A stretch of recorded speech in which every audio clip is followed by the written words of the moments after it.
what we're here today to talk about is the OCR GOAT, the greatest of all time. And Jack and Yancy, you guys put this thing together. My whole idea is let's talk about why you guys put it together, and then a couple of the top predictions, and then maybe a curveball or two that maybe people don't know. Jack, you're the stat man. Let's start with you. All right, sounds good. So what time of year is it? It's right around when March Madness will be happening. That got canceled, just like pretty much every other sporting event in the entire world at the moment. Just figured we could take this negative time in OCR and put a positive spin on it. So why not fill in an OCR bracket? And in my opinion, the easiest way to do something like that, everybody has their own debates on who's the greatest of all time. Do you value someone who's versatile? Do you value someone who has longevity, whoever had the highest peak? And there's so many different ways to narrow down who you actually think is the greatest of all time. So Yancy and I, we went back and forth for a couple of weeks, just texting each other, coming up with all these spreadsheets. Just who do you think are some of the best Spartan racers? Who's done well in Savage, Battle Frog, overseas? Because we don't want to just do this only for top US racers. So it's the whole package. Who's done well at OCR Worlds? Is it podiums or consistency that you really care about? So we went back and forth for 2 weeks just trying to decide who should be in this bracket, and then seeded it like your standard 1 to 16 seeds for March Madness, what you'd have in a college basketball bracket. And eventually you get a winner from each region. And it's not geographical region. It's more just these are the matchups based on the seeds. And once you get to the Final Four, it's just who do you think is the greatest of all time? And we just had a lot of fun debating who they are, who belongs in those Final Four. And we did a longer interview with OCR Audio yesterday, the guys in the UK. It was really fun. Yeah, so if you want the detailed version, you can check out their podcast. But we'll definitely do a fun breakdown with you right now also. I think something to add to that, Jack, is for everybody listening, this is for all the people that love to debate a list of 64 that we would come up with. Listen, we put nothing ever trumps the stats.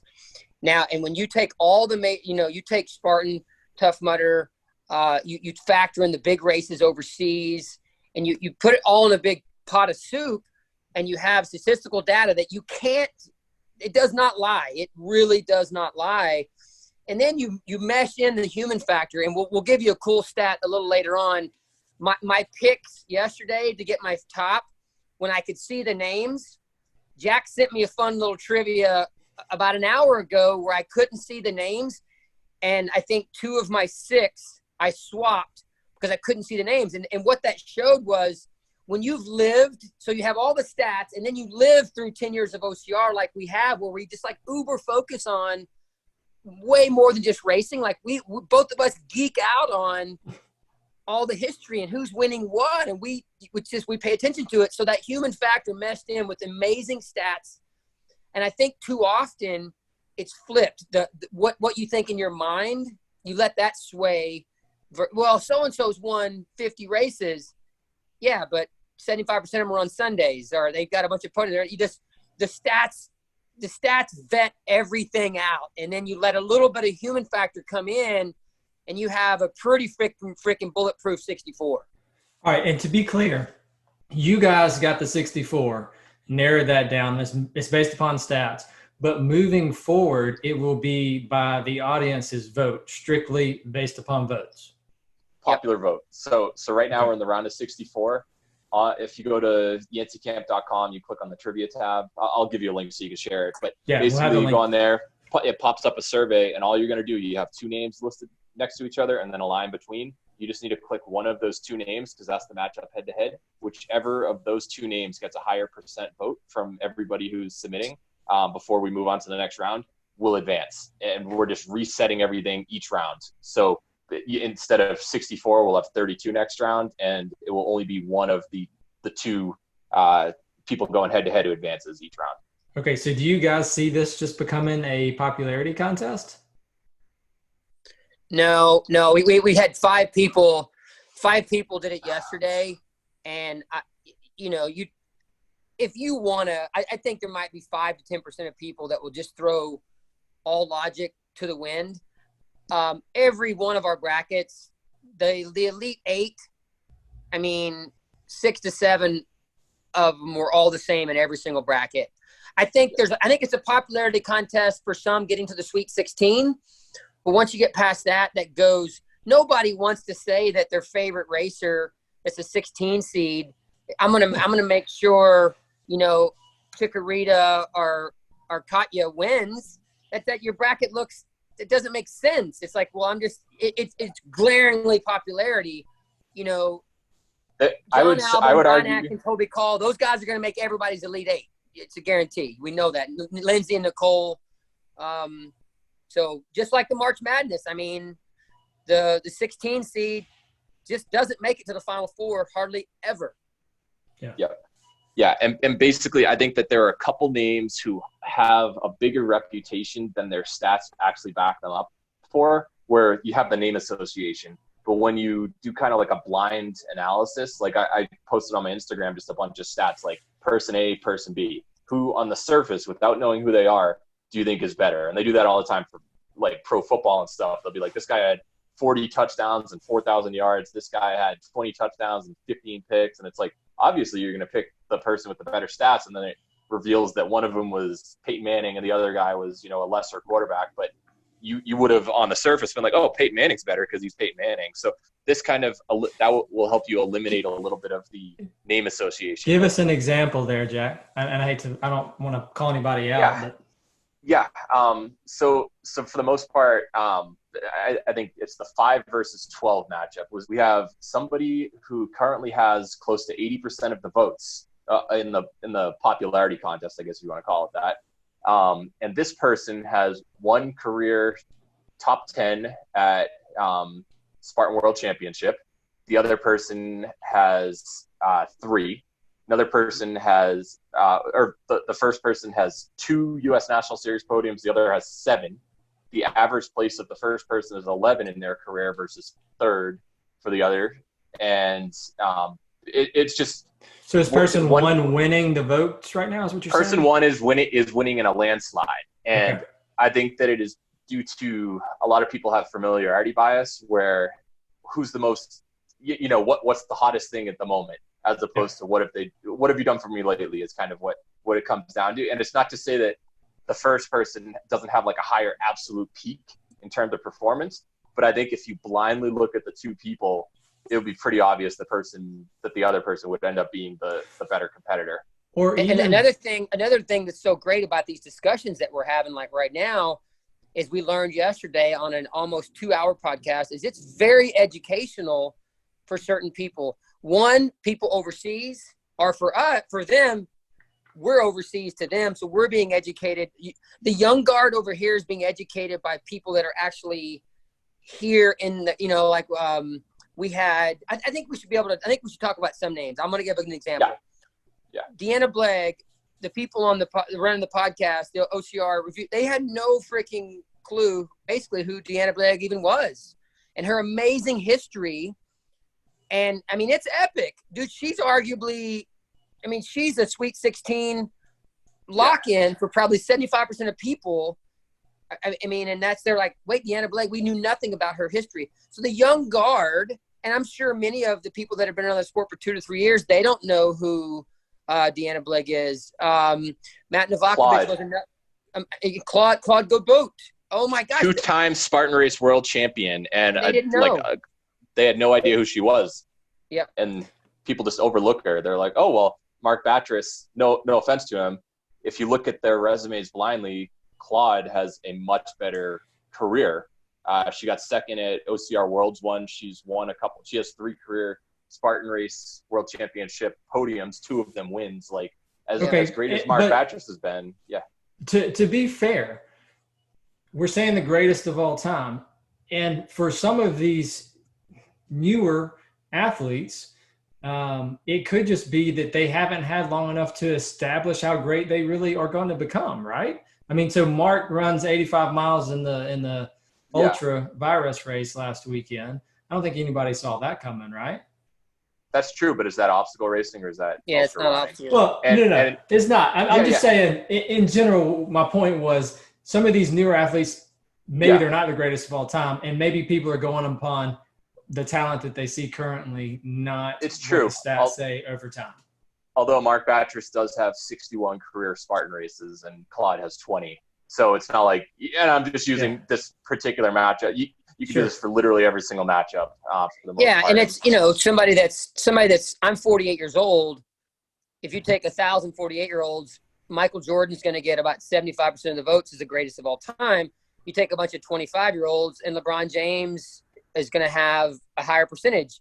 It's kind of the same thing, but that's the great thing about this is we all get a little bit of education. Like I love hearing I want to hear why a 25-year-old picked his or her favorite GOAT, their GOAT of all time, OCR, and what swayed their opinion, and like what did they have, like is their opinion changed when they learned that in 2013 Matt Novakovic blew Hobie Call off the side of the mountain at Wintergreen?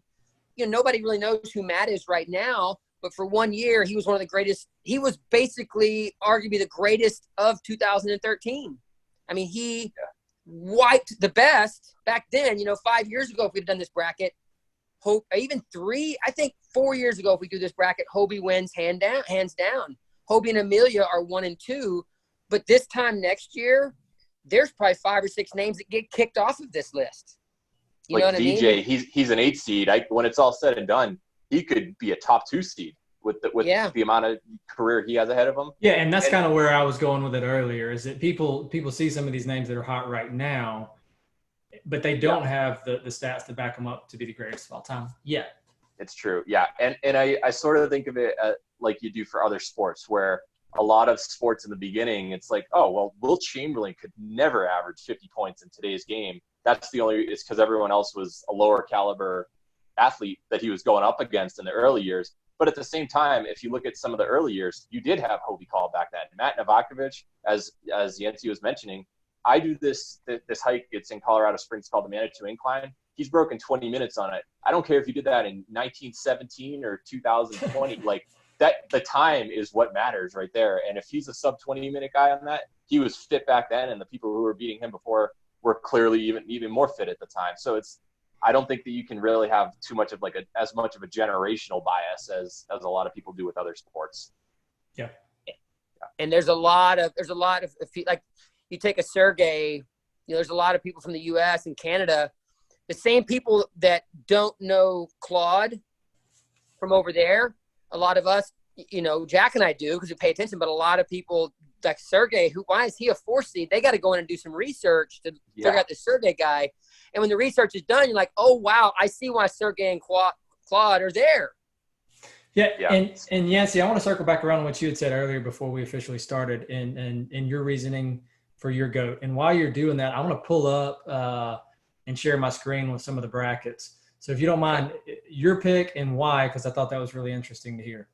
So I picked Ryan Atkins, and number one, I think this is the coolest part of this whole conversation with kicking off this 64 is people's reasoning, and literally people's reasoning every pick, every round, ultimately leading to your GOAT. Because my reason for Ryan Atkins was I'm a big guy. I've always loved the decathlon and this well-rounded mindset. Like, okay, you're really good at this, but are you a well-rounded athlete? I think OCR does a great job when you throw in all the races. It does a great job at showing well-rounded athletes, not specialists, not like a tennis player or a golfer. It's like, wow, man, I'm taking you if the shit's hitting the fan because you can freaking do a lot good.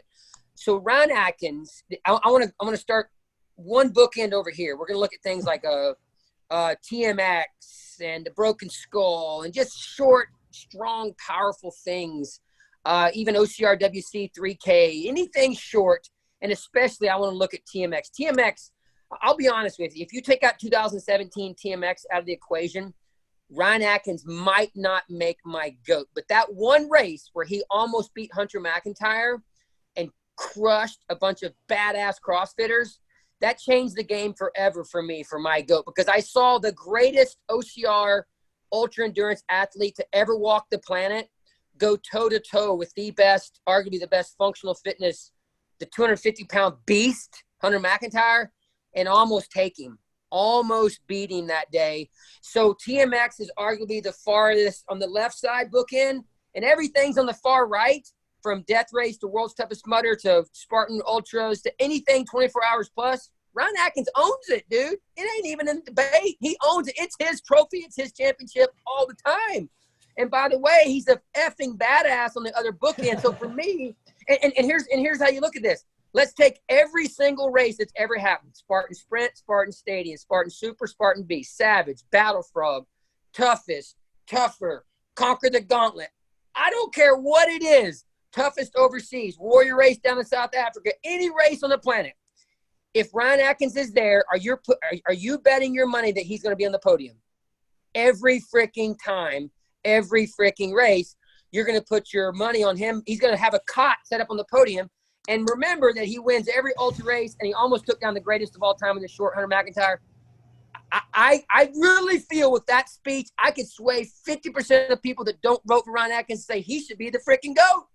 You basically did yesterday. And I'll just add, we both of us agreed Ryan Atkins, we chose him as our GOAT for many of the same reasons that Yancy just went over. I won't repeat them. But one other thing that just blew my mind when I saw it, I remembered it happened, but I don't think too many people understand how crazy it is. He won the OCR World Championship 3K and then ran 105 miles less than a month later at World's Toughest Mudder.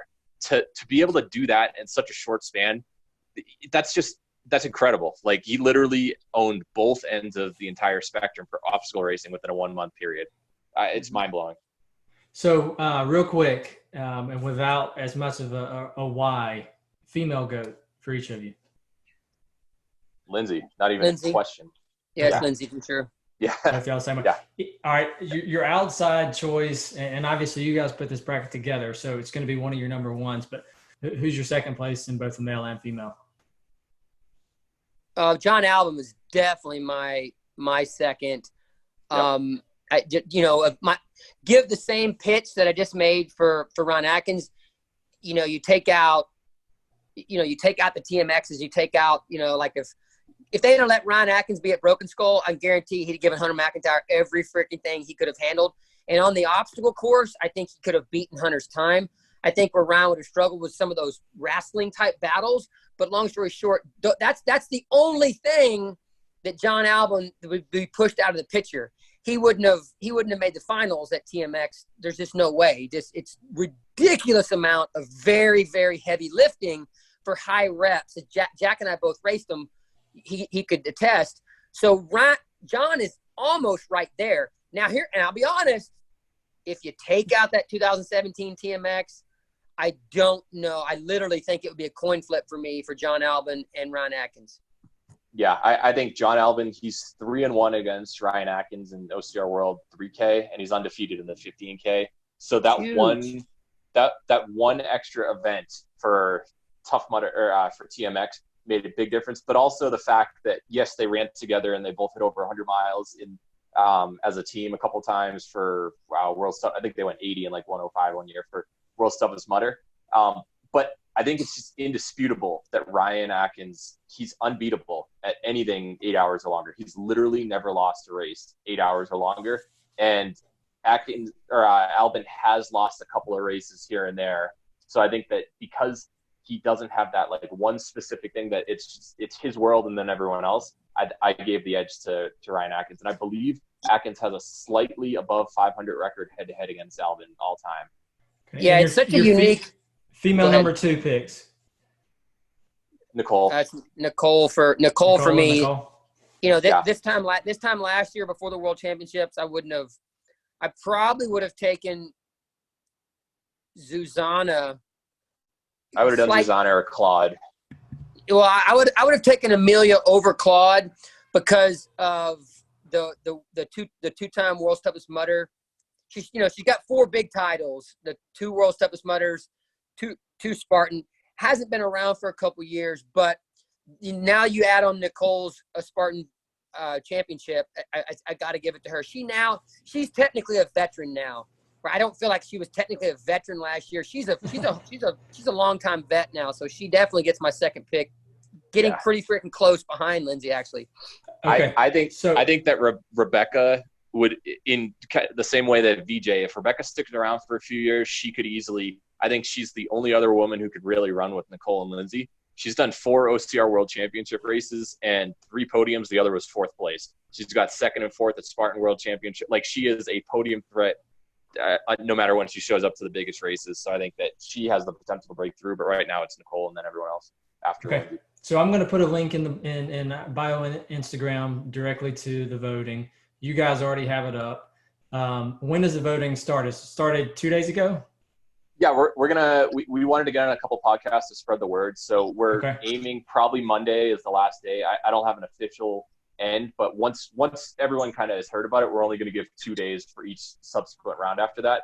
But this initial one, we want at least people to hear about it from a few different sources. Okay, so vote until Monday, we think, on the first round or somewhere around Monday. Yeah, and then I would say early next week at the latest. Round after that. Yeah. I'll tell you something. I'll tell you something that was kind of funny yesterday. I don't think Jack and I realized it was going to play such a big role in the 90-minute podcast. Battle Frog came up probably 15 times because it's that one race that, and it's why they went under. It was such a freaking gauntlet where 90% of the greatest obstacle course races on the planet couldn't even finish the damn race. Where if you have Battle Frog podiums, it's like, and Battle Frog victories especially, it's like, okay, this is a big factor because that was such a game changer.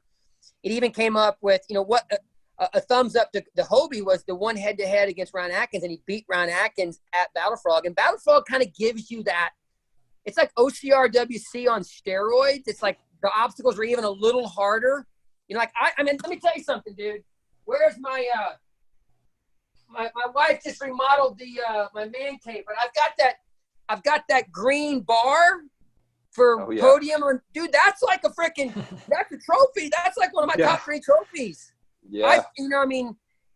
That was a race where, number one, it was always really freaking deep in competition. And if you finished, you felt like you needed to give yourself a pat on the back. So it was really cool that a race that doesn't even exist anymore plays a pretty unique role in this.